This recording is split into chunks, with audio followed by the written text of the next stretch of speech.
اعوذ باللہ من الشیطان الرجیم بسم اللہ الرحمن الرحیم۔ معزز مہمانان گرامی، اذان روٹری کلب جنوبی، روٹریکٹ، عزیز طلباء، اساتذہ کرام، انتظامیہ، السلام علیکم۔ آج کی تقریب یوم دفاع پاکستان کے سلسلے میں منعقد کی جا رہی ہے۔ 6 ستمبر 1965 کو انڈیا نے پاکستان کے اوپر بغیر کسی وارننگ کے، بغیر کسی اطلاع کے اچانک حملہ کر دیا تھا، اور جس کا دفاع جو ہے وہ پاکستان نے کیا۔ آؤ محبت سے سلام کر لیں انہیں جن کے حصے میں یہ مقام آیا ہے۔ بہت خوش نصیب ہوتے ہیں وہ جن کا لہو وطن کے کام آیا ہے۔ عقابوں کے تسلط پر فضائیں فخر کرتی ہیں، عقابوں کے تسلط پر فضائیں فخر کرتی ہیں، خودی کے رازدانوں پر دعائیں فخر کرتی ہیں۔ وطن کے جن سے پیدا ہوں عالم جیسے، وہ دھرتی سر اٹھاتی ہے، وہ مائیں فخر کرتی ہیں۔ 1965 کی جنگ کی اصل وجہ تو انڈیا کا غرور تھا، لیکن ان دنوں میں کشمیر میں مجاہدین نے انڈین آکوپائڈ کشمیر، وہاں انہوں نے اپنی جدوجہد شروع کی ہوئی تھی۔ جب انڈیا سے ان کا مقابلہ نہ ہوا تو انہوں نے پاکستان کے انٹرنیشنل بارڈر پر حملہ کرنے کا سوچا اور 6 ستمبر کی رات کو حملہ کیا۔ تو 3 جو ہیں وہ واقعات میں بیان کرنا چاہوں گا۔ ایک سیکٹر ہے سیالکوٹ کا، اور اس کے پاس ہے چونڈا کا علاقہ۔ تو یہاں پر انڈیا نے اپنی بہت بڑی ٹینکوں کی ریجمنٹس کے ساتھ پاکستان پر حملہ کیا، اور بارڈر پر اس وقت رینجرز کی صرف ڈیوٹی ہوتی ہے، باقی فوج چھاؤنیوں میں ہوتی ہے۔ اور کہا جاتا ہے کہ یہ چونڈا کی جنگ جو تھی یہ دنیا کی بہت بڑی جنگ تھی۔ کچھ لوگ اس کو دنیا کی سب سے بڑی جنگ قرار دیتے ہیں۔ تو ہمارے جو ہے وہ فوجیوں نے ان ٹینکوں کو روکا، اور یہ بھی کہا جاتا ہے کہ جہاں پر ٹینک ان کے مورچوں کے نزدیک سے گزرا تھا اور وہاں پہ کوئی ٹینک شکن گولہ نہیں تھا، ٹینک شکن مائن نہیں لگائی ہوئی تھی، تو وہ خود ٹینک شکن گولہ لے کے، مائن لے کے ٹینک کے نیچے جو ہے وہ جا کے لیٹتے تھے۔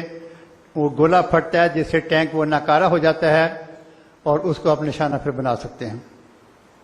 تو یہ ہماری فوج کا ایک بہت بڑا جو کارنامہ تھا، کیونکہ انڈیا کا پروگرام تھا کہ یہاں سے ہم شروع ہوں گے تو وزیر آباد اور گجرانوالہ کے درمیان میں کہیں ان کی مین جو جی ٹی روڈ ہے، جو ہمارے اس وقت آنے جانے کا پنڈی کی طرف کا راستہ تھا، اور ریلوے لائن بھی ساتھ ساتھ ہے، اس کے اوپر قبضہ کر لیں گے تو اس طرح جو اس علاقے کو ہم 2 حصوں میں تقسیم کر دیں گے۔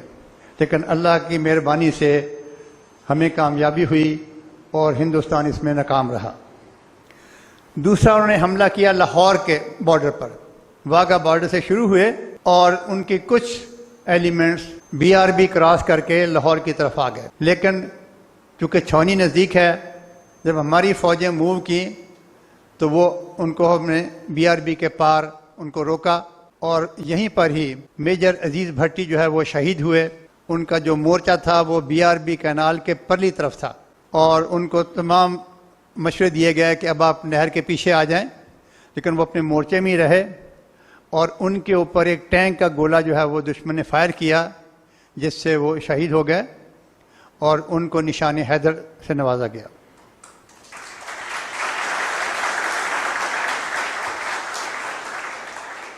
اسی علاقے میں انڈیا کا ایک میجر جنرل پرشاد اس کا نام ہے، وہ اپنی جیپ پر آ گیا اور باقی فوج کو پیچھے دھکیل دیا تھا، تو اس کو سمجھ ہی نہیں آئی کہ میری باقی جو دائیں بائیں فوج ہے وہ تو پسپا ہو چکی ہے، تو اس کی جیپ کو گھیر لیا گیا۔ وہ جیپ سے اتر کے گنے کے کھیتوں میں چلا گیا۔ تو جب شام تک جنرل صاحب جو ہے ان کا انڈیا سے رابطہ نہیں ہوا، ان کے وائلٹ سے جواب نہیں آ رہا، کیونکہ وہ جیپ پہ تو قبضہ کر لیا پاکستان نے، ہماری فوج نے اس کو جیپ پہ قبضہ کر لیا، اور آج کل آرمی میوزیم میں اس کو رکھا ہوا ہے۔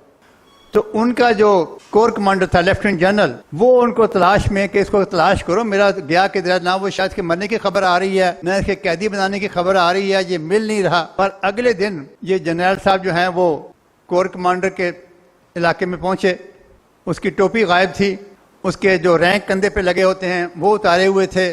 تو کور کمانڈر نے کہا کہ یہ میرا جنرل ہے، یہ سپاہی نرنجن پرساد آ گیا ہے، تمہارے رینک کدھر ہیں، تمہاری ٹوپی کدھر ہے؟ کو سر وہ میں گھیرے میں آ گیا تھا تو میں نے وہ گنے کے کھیت میں پانی میں وہ سارے دبا دیے تھے تاکہ کوئی مجھے پہچان نہ سکے. تو رات میں وہاں پہ سارا دن وہاں پہ چھپا رہا اور رات کو میں نکل کے آہستہ آہستہ چلتے ہوئے یہاں پہ پہنچا ہوں. تو یہ ان کا حال کیا پاکستان نے. ایک اور علاقہ جہاں پہ بڑی گھمسان کی جنگ ہوئی وہ اوکاڑا کے قریب جو بارڈر لگتا ہے ہیڈ سلیمان کی سے صرف 1 میل آگے انڈیا کی سرحد شروع ہو جاتی ہے اور اس سے کچھ میل آگے ان کا ریلوے کا اسٹیشن ہے کھیم کرن. تو پاکستان کی فوجیں جو ہے وہ بڑی تیزی سے موو کی اور ہم نے ہیڈ ورکس کو جو ہے وہ اس کو سیکیور کر لیا، کیونکہ ہیڈ ورک پہ قبضہ کرنے کا مطلب یہ ہے کہ وہ ہمارا پانی روک سکتے ہیں، نہروں کو توڑ سکتے ہیں، لیکن ان کو ہم نے اپنے ہیڈ ورکس پہ نہیں آنے دیا. اور جب ان پہ حملہ کیا کرتے کرتے تو ان کا جو ریلوے اسٹیشن ہے کھیم کرن اس کے اوپر بھی قبضہ کر لیا. ایک جگہ اور ہے اس کا بھی میں ذکر کرنا چاہوں گا. یہ مقبوضہ کشمیر کا علاقہ بن جاتا ہے سیالکوٹ سے اوپر. توی ریور ہے، اس میں پانی بہت زیادہ نہیں ہوتا. اس دریا کے جو پار علاقہ ہے چھم، ایک شہر کا نام ہے چھم جو دریا کے بالکل نزدیک ہے، اور ایک کا نام تھا جوڑیاں، یہ ذرا ہٹ کے تھا، اور اس کے آگے پھر پہاڑی علاقہ شروع ہو جاتا ہے. تو پاکستان نے دریائے توی کو کراس کر کے چھم شہر کو جو ہے اس کے اوپر قبضہ کر لیا اور فوجیں مزید آگے بڑھی اور جوڑیاں کے علاقے پر بھی قبضہ کر لی. لیکن اتفاق ایسا ہوا کہ جنرل افتخار جو ہماری فوج کے کمانڈر تھے اس علاقے میں، وہ ہیلی کاپٹر پر ادھر آ رہے تھے کہ ان کا ہیلی کاپٹر کریش کر گیا اور اس میں وہ زخمی ہوئے. ان کو ہاسپٹل پہنچایا گیا لیکن وہ شہید ہو گئے. تو ان کی یاد میں اس کو افتخار آباد کا نام دے دیا گیا. وہ ابھی تک پاکستان کے علاقے میں ہے.